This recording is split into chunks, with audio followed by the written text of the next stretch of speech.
Hey there, this is Darren LaCroix. We're doing a test between a $1,000 camera with a $600 microphone versus just an iPhone sitting on a mini tripod in front of us.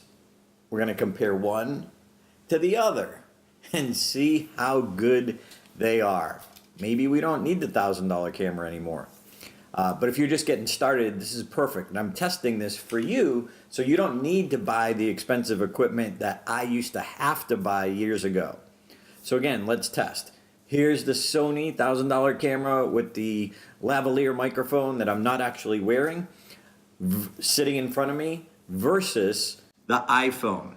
So we are using an iPhone 10, but whatever iPhone you got, might be good enough to create some YouTube videos. Remember, people want the content. As long as they can hear you and see you, and it's good quality, that's what people want. Don't get seduced by technology, is what Ford Sakes, my marketing mentor, always says. You know, sometimes we get excited about the cool new gadgets, myself included, but bottom line is, are you generating the content that helps people, that draws more customers to you, to let more people know about what you do and how you help, and that they should subscribe because you have a message that matters. So I just want to show you behind the scenes and what it looks like. And if I could ask Dawson to take some footage and go all the way around so we can see from my perspective with another $1,000 camera what it's looking like from in front of me.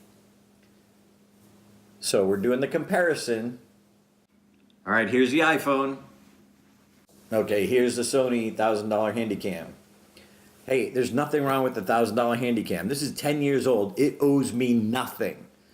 However, if you're just getting started, we just need you to get started. Jump in, dive in. Don't be afraid. It's simpler than you think. It's just like anything. There's a little bit of a learning curve, but what's stopping you? Let's start making those videos. Remember, done is more profitable than perfect.